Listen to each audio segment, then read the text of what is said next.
podcasting is a growing medium. The amount of money going into it is up by 23%, up to, I believe, £83 billion. Podcasting tends to have a fairly high conversion rate when it comes to things like subscribers. It's still likely to be in the single digits. Nobody listens to a podcast by accident. In terms of major trends within the podcast industry over the last couple of years, podcasting has a relatively low barrier to entry. It is a really engaging medium that uniquely suits long-form storytelling. The problem with cookie-based advertising, it is what a machine would think of as effective targeting. And there are a lot of advertisers, particularly the ones that have been putting a lot of money into paid search and social media advertising, which rely a lot on.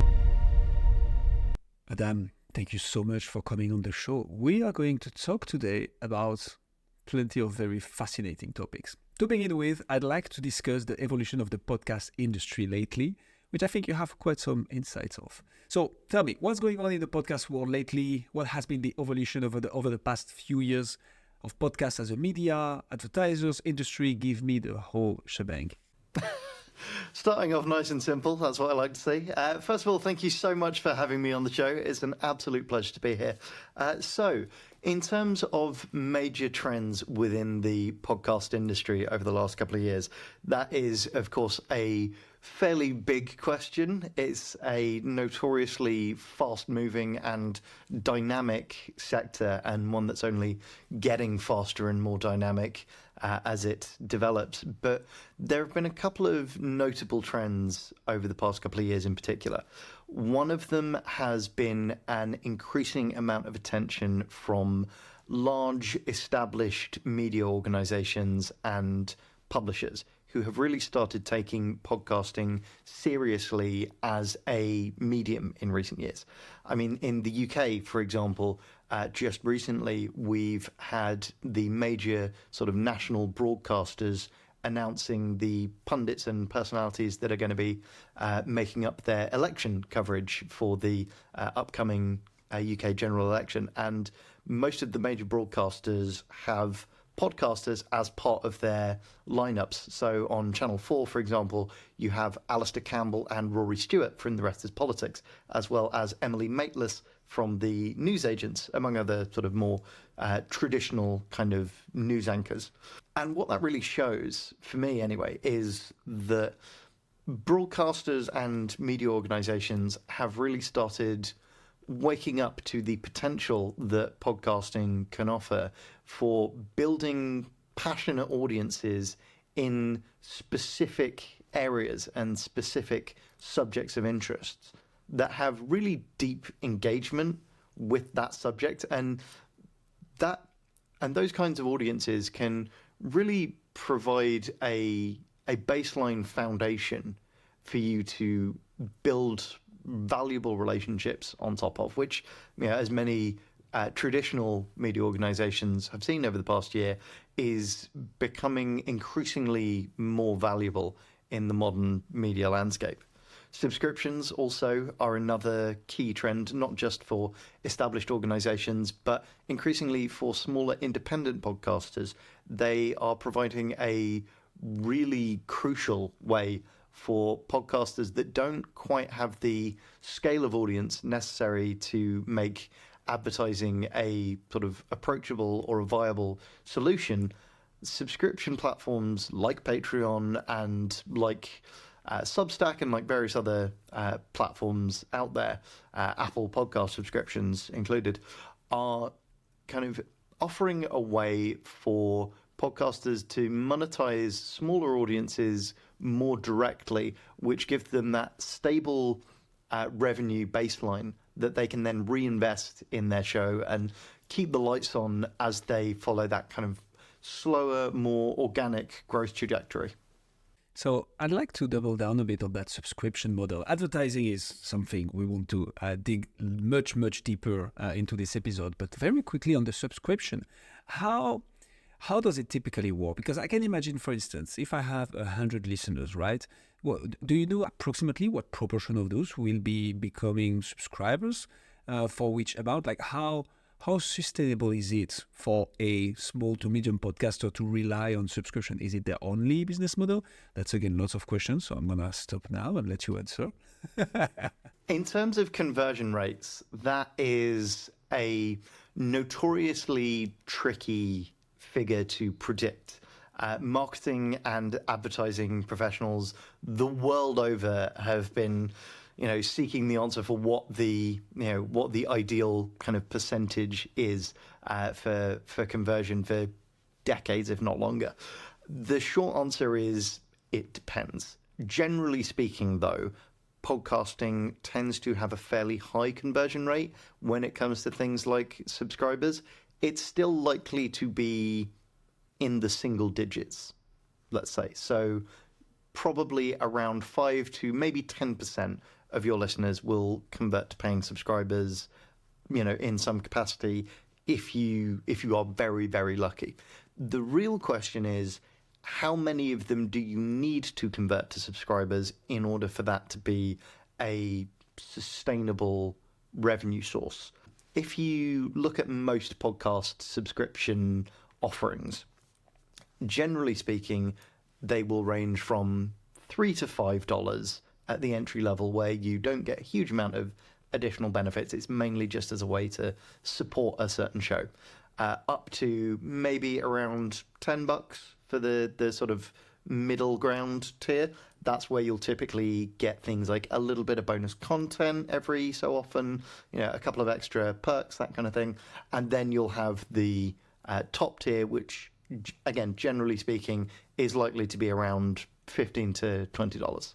And that comes with kind of more bells and whistles and, a few more extras, but predominantly is used as kind of a way to just, if you're a super fan of a given podcast, just supporting them as much as possible.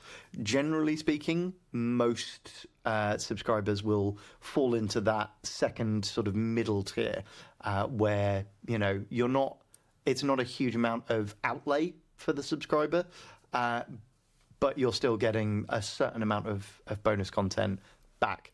And if you think of that as a sort of, about $10 subscription, you don't really have to have a huge amount of those before it starts becoming actually a pretty sustainable income, particularly for a smaller independent podcast.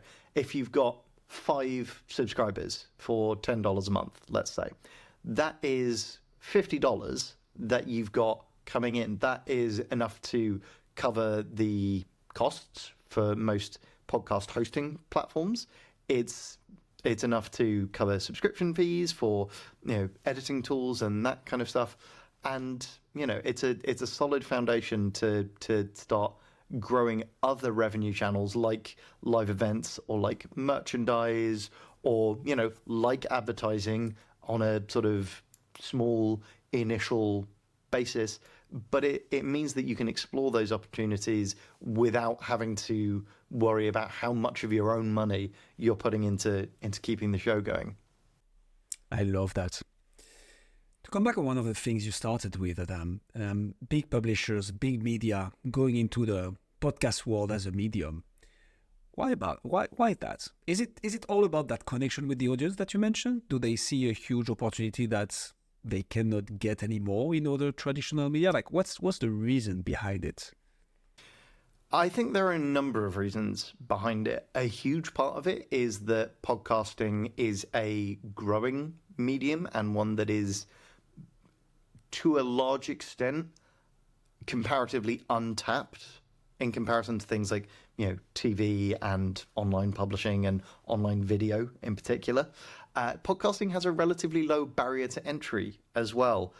It doesn't require a huge investment in equipment, in talent, and in editing resource to get a new project off the ground.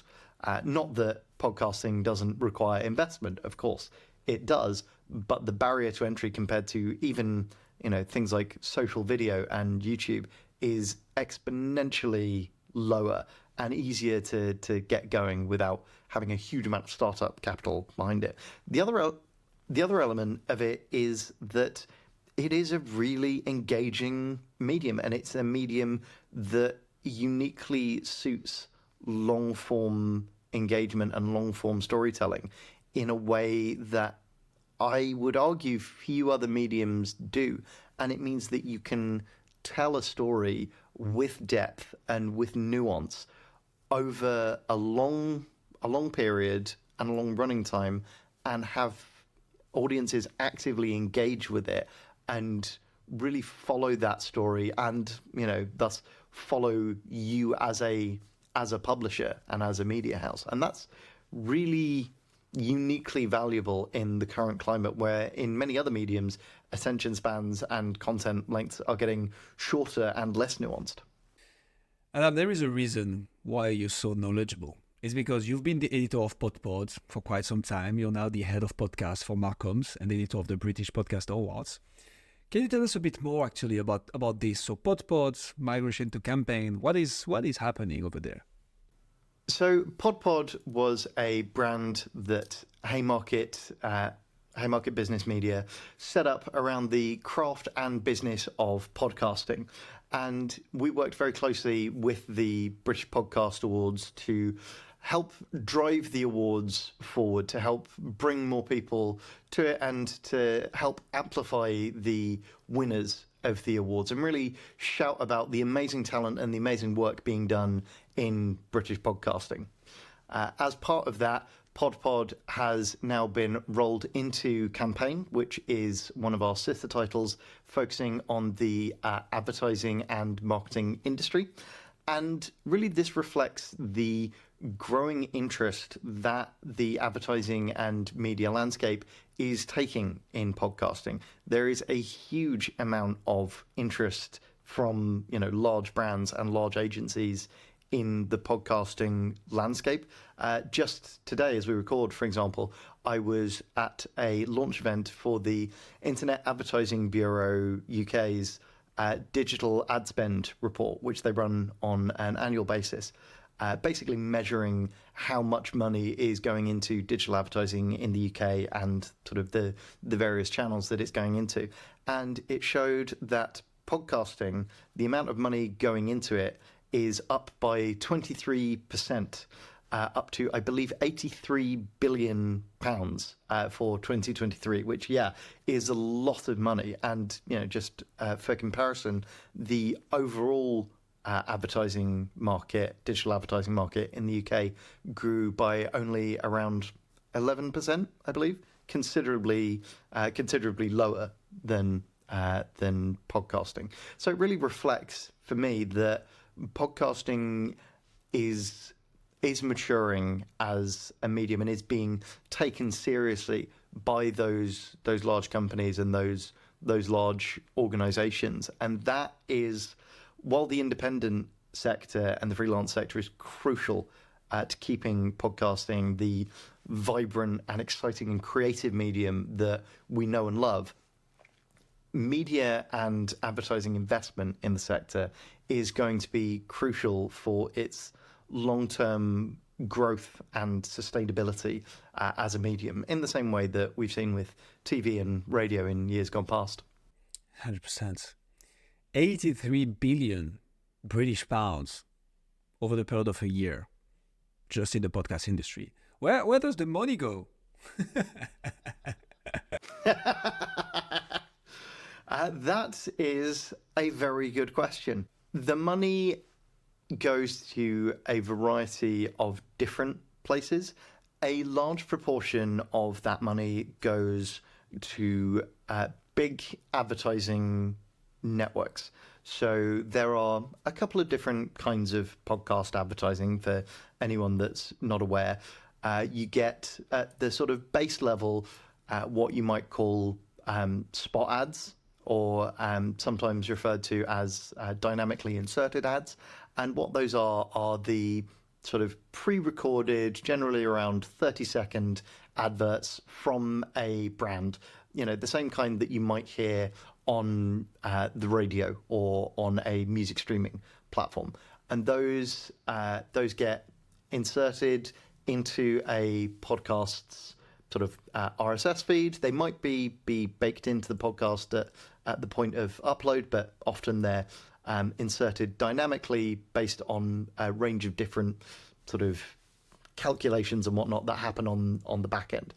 Those are generally provided, those advertising opportunities are generally provided by the likes of Spotify, Acast, Global's DAX platform in the UK, programmatic audio platforms who allow agencies and other advertisers to buy advertising impressions on the podcasts within their sort of advertising networks. That is where a lot of the money that goes into podcasting goes, because it is a very predictable way for advertisers to buy a large amount of impressions for their advert. So it means they can predictably say, okay, we want X many million people to listen to our advert.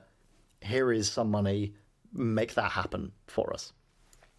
An increasing amount of the money, however, is going towards more large-scale creative partnerships. So the more content-led partnerships that span a longer period with a smaller number of specific podcasters, maybe even one specific show, where a brand will work really closely with a podcast to craft a campaign that gets across the specific message that the advertiser's looking to reach audiences with, but in a way that is really closely tailored to that particular podcast and what their style is, what their sensibility is, what their audience has come to expect from them, in a way that aligns really nicely with the kind of overall campaign goals, and in some ways doesn't feel like advertising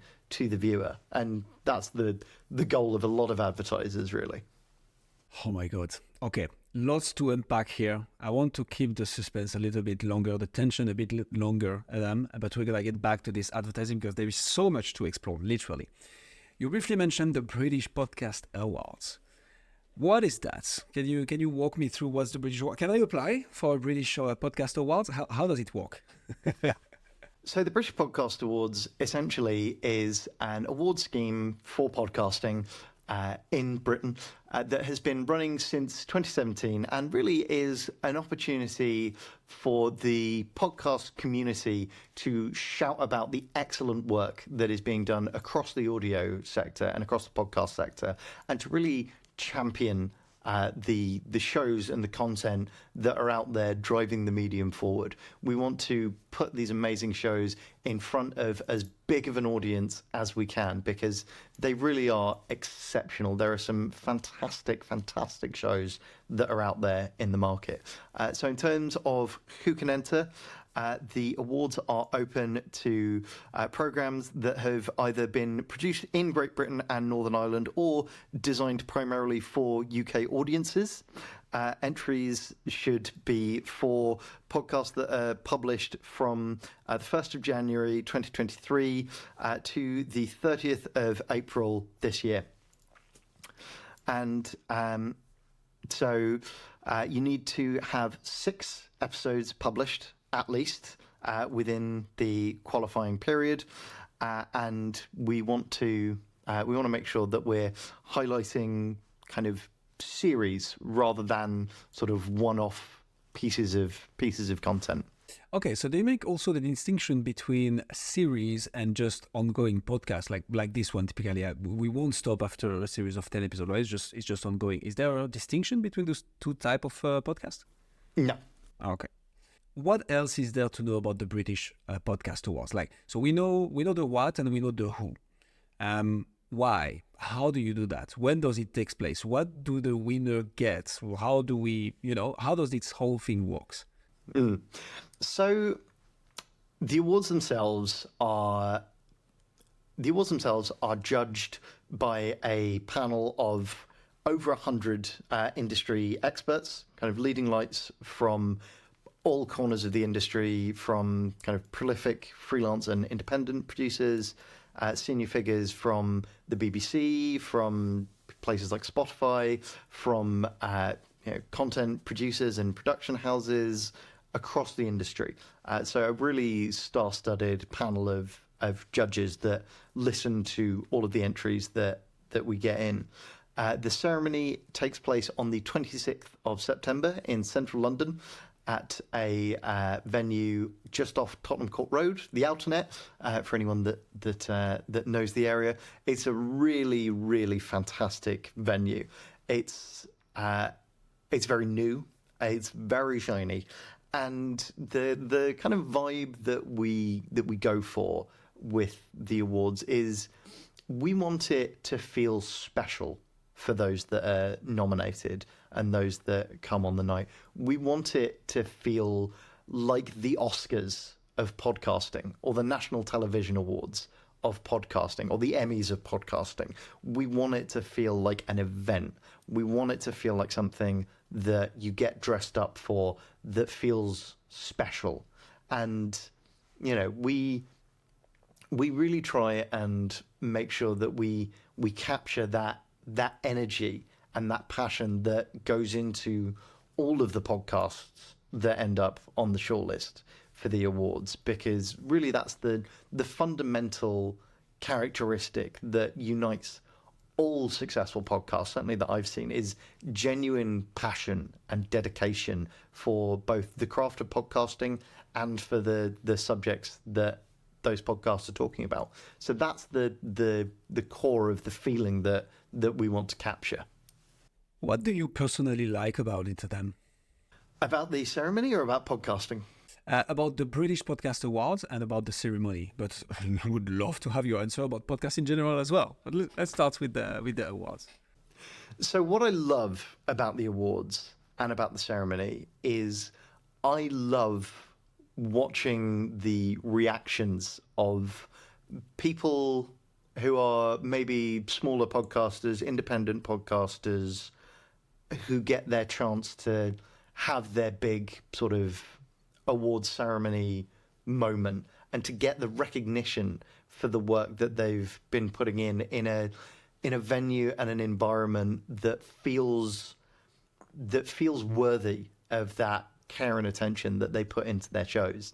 In a lot of cases, the winners that we have on stage are podcasters that do it in their spare time, that do it maybe as a hobby, who do it around a day job. And, in a lot of cases, they never imagined that they would be sharing a stage with, people from the BBC, people who continue to have successful TV careers, and it really gives them an opportunity to be recognized for the work that they're doing at the level that they deserve, which absolutely is the equal of, a lot of kind of more established media personalities and media operations, and seeing them get to have that moment and have that experience is something that I just find so rewarding,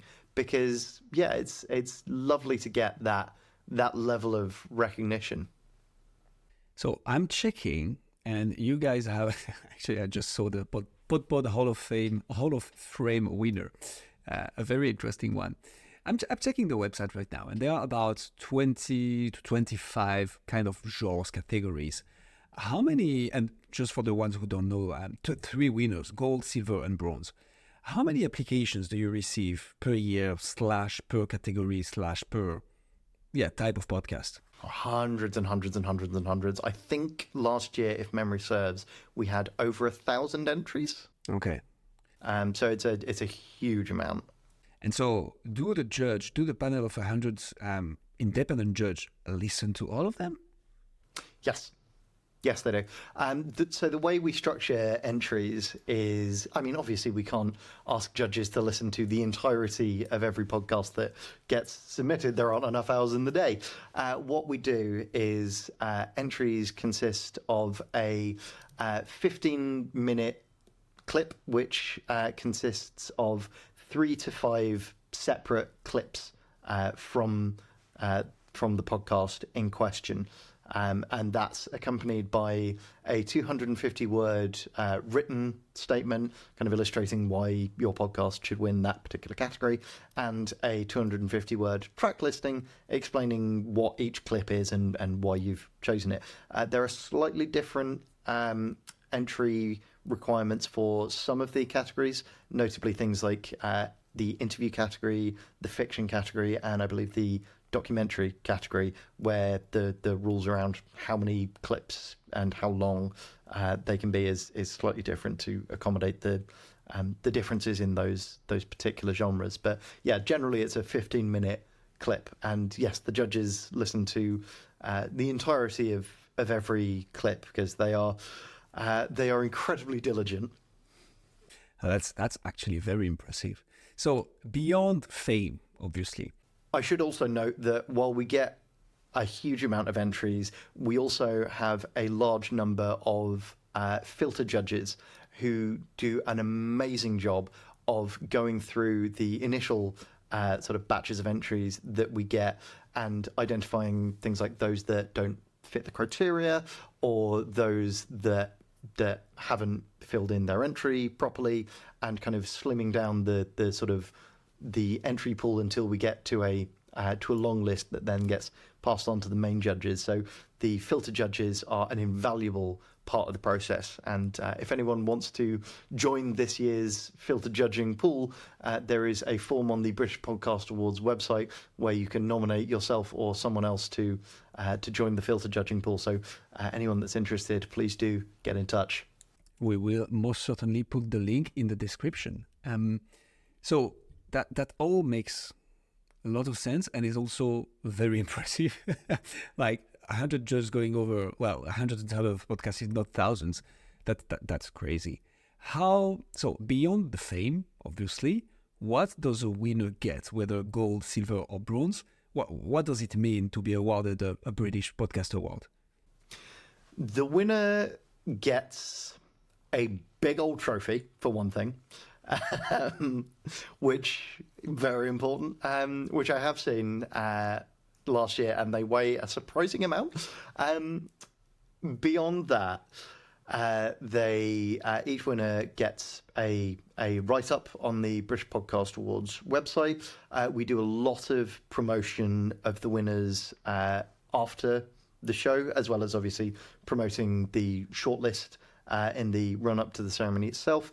As I said, the awards really were conceived by the founders, Matt Hill and Matt Deegan, as a way to celebrate and champion the British podcast industry and the shows that were coming out of it. And that's very much still the goal. So we work with a number of external partners to promote the winners and the work that they're doing. And a number of previous winners have gone on to do really, really well, both with the shows that they won for and with subsequent projects. You know, we've had winners that have moved on to, new commissions for big shows with other kind of media organizations and publishers. We've had shows continue to build on the success that they've had and kind of grow their own shows organically. I mean, as an example, one of our co-chairs of judges for this year's awards are the co-hosts of Red Handed, Hannah Maguire and Suruthi Bala, and they are the 3-time winners of our Listener's Choice category for the past 3 years in a row. And yeah, this year we're getting them in to take a role in the judging process itself, but their podcast has gone from strength to strength. They've got a partnership with Wondery now for advertising sales, and they also hosted Global's short-run investigative podcast Filthy Ritual last year, which was very successful. That's impressive, and it's very, I guess it's very rewarding as a podcaster to see that. Like you said, okay, if you come down to the quality and produce good content in your own category, right? It doesn't have to be like absolutely reaching to the masses or being listened to by millions and millions of people. It's just about producing a qualitative show, eventually original show. And if you get recognition from that from the audience, you will get it from the judges, and you can start playing a role in the podcast scene. So that's very, very cool. Absolutely. And the British Podcast Awards is a fantastic resource for advertisers who want to invest in podcasting for kind of client partnerships.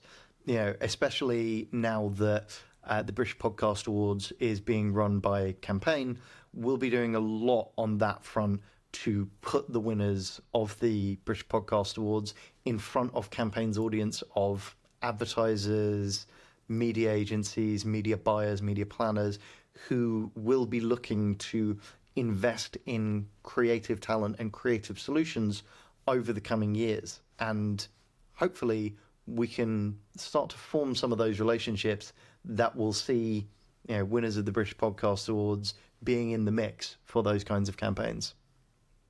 That makes lots of sense.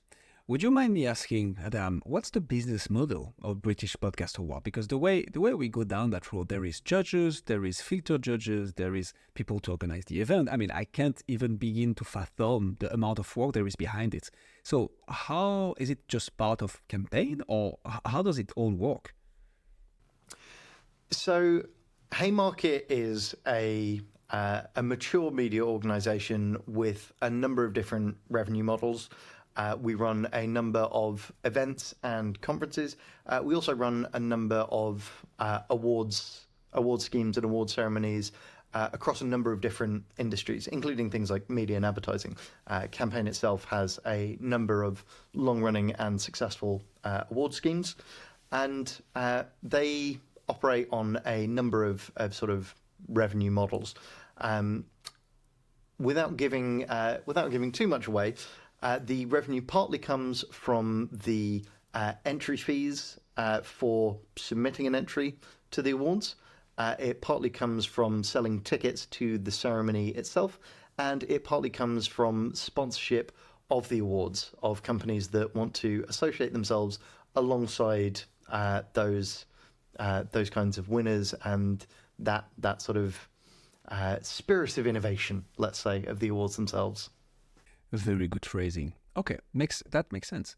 One thing we left a bit out or put aside for a moment, but I really want to get back to it. What do you love about podcasting, Adam? What I love about podcasting is, I mean, one of the things you'll hear most is the low barrier to entry, which is definitely true and a fantastic thing about podcasting. It means that anyone can start a podcast. You don't even need a mic these days. You know, you can record a podcast well enough on your phone for anyone to give it a go. And what this has led to is a fantastic diversity of content and a fantastic diversity of content catering to different interests. There is, and I genuinely mean this, a podcast for absolutely everything you could think of.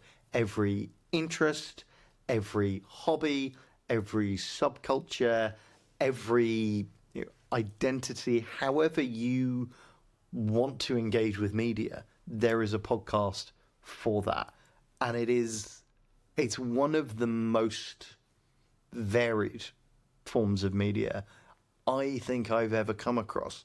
I would say YouTube is probably the closest comparison in terms of the breadth of content that's out there. But then at the same time, it's content that I feel like is really reinvigorating the concept of long-form storytelling and long-form narrative. And it gives it a space for nuance and for taking your time with content, both when you're producing it and as a consumer of content, more so than maybe any other medium.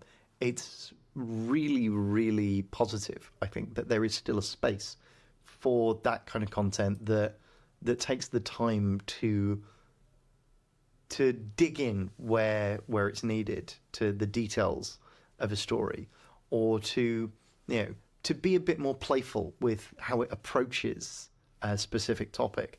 And as I said before, a lot of content feels like it's getting shorter and shorter and more squeezed. So it's nice to see a format that isn't afraid to take its time. Could have not said it better. Yesterday I had an interview with a guest who's actually gonna be published after this one. So I'm gonna allow myself a bit of a spoiler. He told me about a whole new category that, I mean, maybe you know that, maybe people know actually, but I was like, how in the whatever. But it's like he created 53 podcasts, and a large part of them were podcasts that were just discussing with his wife series, literally TV series. And it's like he went viral on some of the series. Not gonna spoil too much, but like completely crazy. And like you have an audience for everything. And he talked about, for instance, Children of the Stone, which is like a very I mean, I didn't know about it, but very, very niche. I was like, yeah, there is an audience there, and you can tap into this audience by creating a podcast around it, being authentic, just as you say, getting live, getting on air with the mic. That can be your phone now. It's very easy to like edit something online and so on and publish it over all the platforms. But the fact that the barrier is so low and you can talk about your passions, you will find eventually an audience. And it's even an audience of 10 people. There are people alike out there that you can start connecting with thanks to podcasts and sharing your passion. Could have not said it better. Here's a fantastic example of that. There's a podcast that I love called The Cinemile that is from a married couple who go to the movies, and then on their walk home from the cinema, they just record their conversation that they have about the movie, sort of what they thought about it, you know, their feelings about it, what they liked, what they didn't like.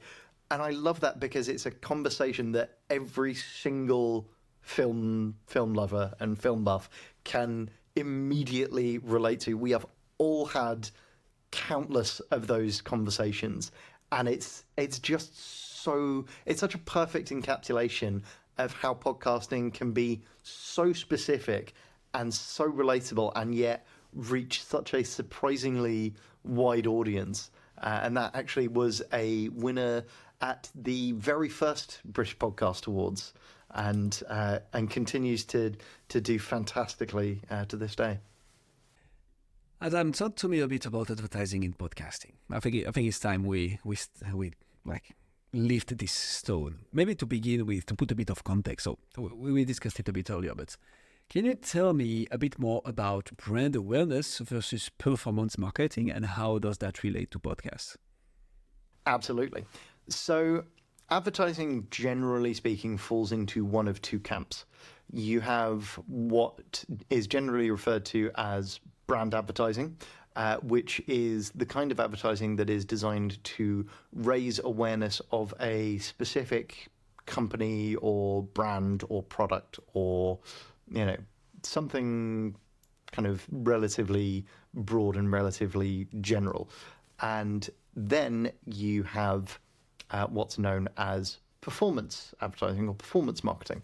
And that is advertising that is designed to result in a very specific outcome. So that might be driving people towards making a purchase of a particular product. It might be driving people to sign up for a free trial membership, or registering for a newsletter, or similar. This generally, performance marketing, is where a lot of podcast advertising historically has sat. So most of us will be familiar with the ad campaigns of companies like HelloFresh or BetterHelp or Rocket Money or Dollar Shave Club, so on and so forth. Those kinds of advertising campaigns that rely very heavily on things like discount codes and driving listeners to take a specific action are kind of in the performance marketing camp, the sort of direct response sort of advertising model that has been historically very popular on commercial radio in the US in particular. And that has sort of transferred over to podcasting relatively easily. Now, what you're getting is a lot more brands in the UK particularly, but in other territories as well, really moving from that, from those sort of initial kind of test campaigns that they might have launched sort of in the last couple of years, really looking to podcasting now as more of a creative channel for brand advertising, for really trying to get a sort of a broader message, a more emotive message across to consumers, really forming connections with audiences and trying to improve metrics such as kind of brand sentiment, brand awareness, consideration, all of those sort of nice metrics that marketers and advertisers like to see. Because podcasting is a very intimate medium and a very emotive medium, and it actually does a really good job at influencing those kinds of metrics, where historically TV in particular has been a huge backbone of those kinds of campaigns, and still is. But an increasing number of brands are starting to work podcasting into their media mix to similar ends. When I think about myself listening to a podcast, right, I will likely be in my car, commuting, folding laundry, doing a little gym sesh, whatever, right? The podcast as a medium is also something as a listener you consume whilst you do something else. Back to the very emotive, very intimate format. But so when I'm doing so, probably the last thing I would think of doing is like, oh, wait, I'm hearing a discount code for HelloFresh. Let me pick up my phone whilst I'm doing something else, typically driving. Don't do that. And like go on HelloFresh and benefit from the discount code. How do you measure outcome of such campaigns? And do you see it performing as well or even better than, I don't know, a Google ad or a TV ad or whatever other ad? Well, there you've hit a really interesting dilemma for a lot of podcasters and a lot of podcast advertisers particularly, which is that podcasting as a medium was never designed to be great at measuring those kinds of outcomes and those kinds of user journeys. I mean, RSS wasn't even designed as a podcast medium to begin with. It's been sort of retrofitted for audio delivery and, has worked very well for, many years. But the measurability is something that a lot of companies are having a problem with. The reason discount codes continue to be one of the most common sort of tactics for that is because it is one of the most kind of consistent ways that we have, or has been historically, to measure whether or not someone has heard an ad and taken an action.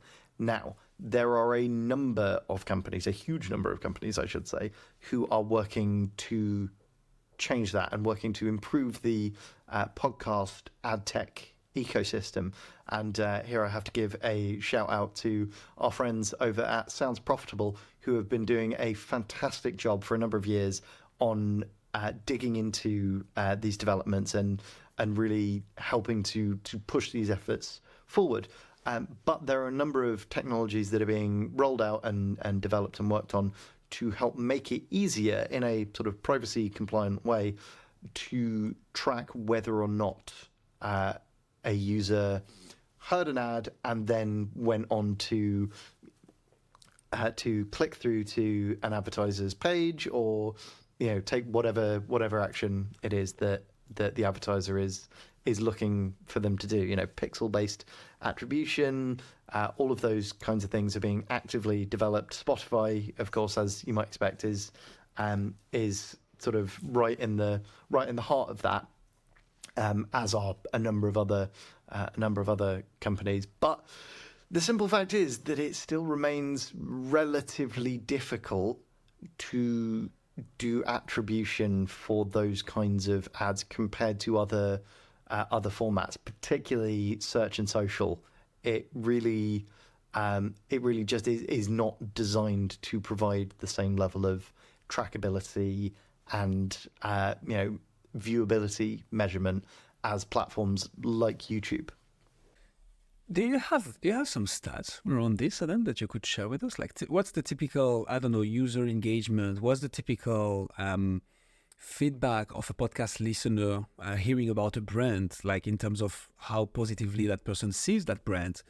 How effective is podcasting beyond the click-through rate and maybe the return on the investment direct from a specific ad?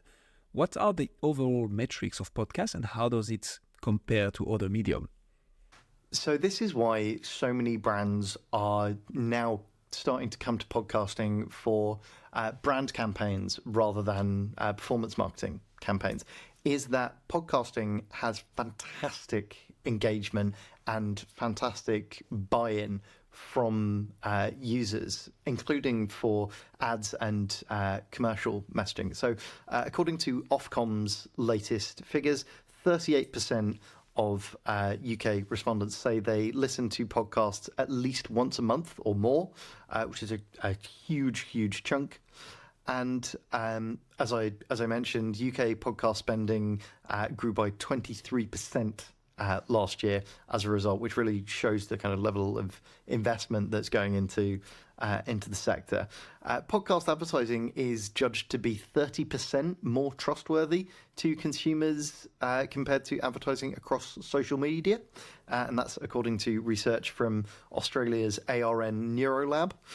On top of that, 48% of UK listeners say they trust podcast hosts more than hosts of traditional media like TV or radio shows. And that's from a Magna Global study. Podcast is all the hype and it's here to stay. I love that. But that also, so beyond the ad and the monetization, I think that shows how deep the connection can become between a listener and its host and its guests. Because you're basically in the ears of somebody for 45 to 60 minutes, right? And like the connection the bond you create based on that is incomparable, I'd say, especially with your very accurate nuance, which is it's not short form content, meaning even if you see a short on an ad or Instagram, TikTok, whatever, don't want to name only one platform here, but you maybe make a connection for 30 seconds and then you just forget about it. Like, look at it. When you scroll on your phone, do you remember the short you saw like 3 shorts ago? Probably not. That's how efficient podcasts can be. Absolutely love it. And one of the things I love, and this is probably one of my most common catchphrases when it comes to this topic, but nobody listens to a podcast by accident. You know, TV, radio, you might have it playing in the background, you might have been watching something else and it just, continues to run. You don't get that with podcasting. You're not accidentally spending that 30, 40, 50 minutes with a podcast or a podcast host. It's a very deliberate, very lean-in medium, and that is so rare in sort of modern media. So, Adam, pardon me, but I might steal that catchphrase. Nobody listens to a podcast by accident. It's certainly not mine originally, so... No, but it's so true. It's so true. I love this. Can you tell me a bit about the apparition of cookies in podcasting and contextual tools? Like, it's really, it also shows that we are going much deeper, but it's like, can you break that down for us? Absolutely. So we're getting a little bit into the weeds of advertising and sort of MarTech now, but I promise it's worth it. Cookies, as I'm sure most, if not all, of your listeners will be aware, are an increasing topic of focus for privacy legislators, particularly in the EU, but also in various places in the US.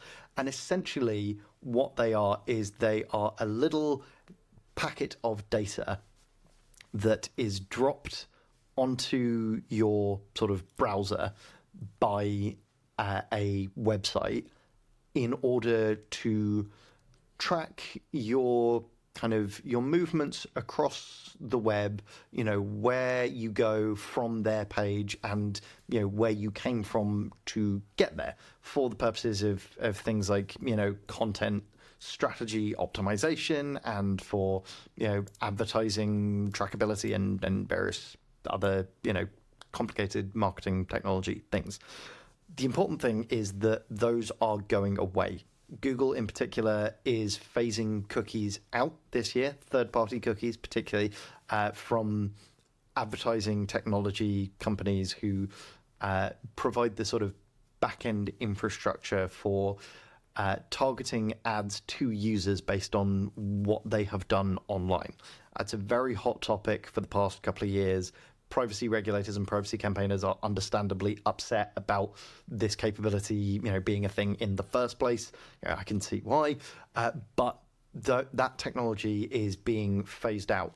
And there are a lot of advertisers, particularly the ones that have been putting a lot of money into paid search and social media advertising, which rely a lot on those kinds of cookies to target their ads very, very accurately at, let's say, 45-year-old mothers in, Greater Manchester who listen to classical music and like beef.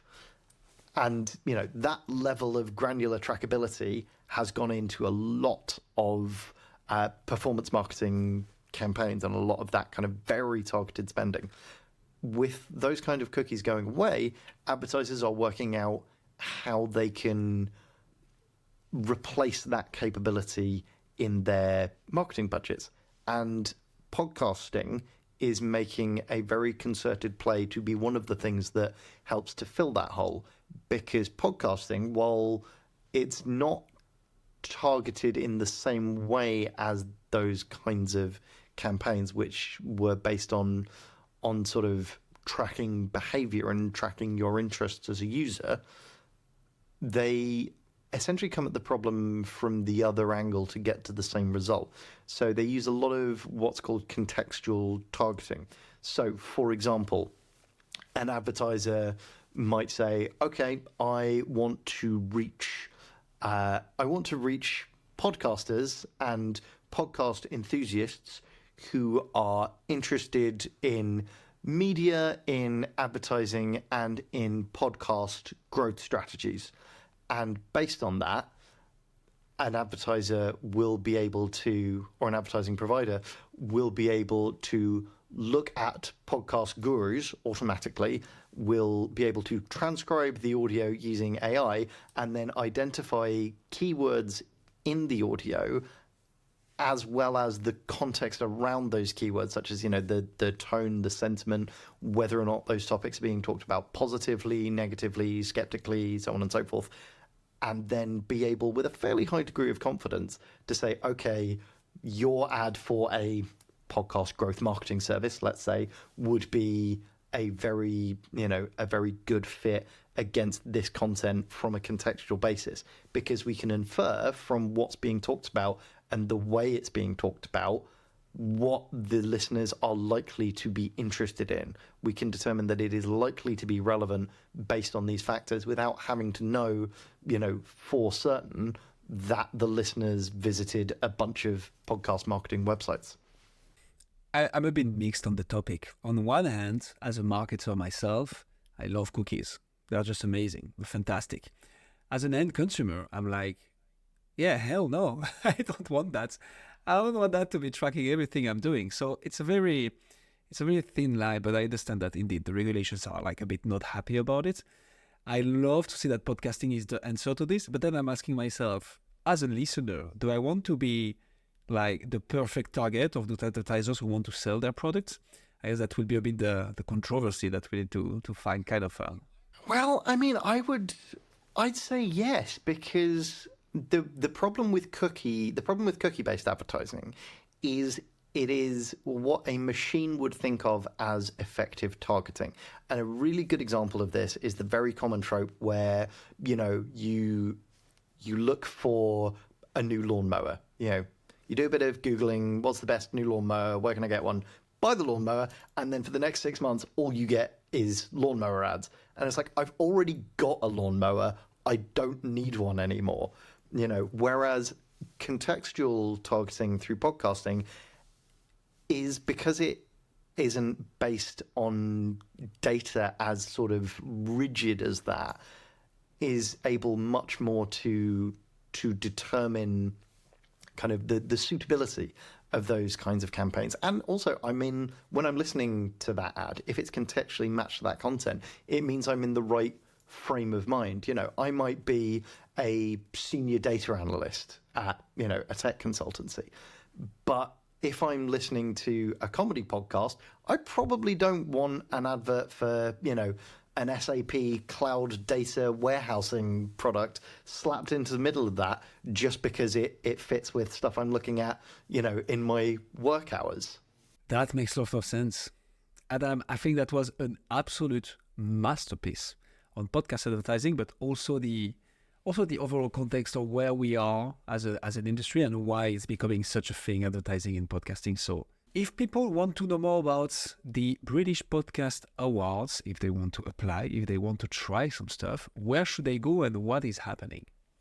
So you can find out all of the details about how to enter the British Podcast Awards and why you should at britishpodcastawards.com. You can find out all of the details on the movement and trends and what to expect from the UK advertising and marketing sector at campaignlive.co.uk. And you can also subscribe to the Campaign podcast wherever you get your podcasts for lots more audio goodness. Amazing. Adam, the last question we ask all our guests, it's tradition. What are 3 podcasts that you listen to that you would recommend our audience? And of course, you cannot say the Campaign podcast, not the pod one. It has to be something you listen to on your free time. Absolutely. So there are a couple of podcasts that I have fallen back into recently. One of them is a podcast that I have loved for a number of years. It is a podcast called Quick Question with Soren and Daniel. It is a couple of comedy writers who I have followed for an embarrassing length of time, and it's the classic sort of two white guys who are in comedy sit and just bounce off each other, which I know there is an unending supply of, but I do quite enjoy it. And I've fallen back into that recently because one of them has recently gotten engaged, and because of the way that parasocial relationships work, I am very happy for him, despite the fact that I have never and probably will never meet him. So that's definitely up there as one of them. A couple of other ones that I have to give honourable mentions to.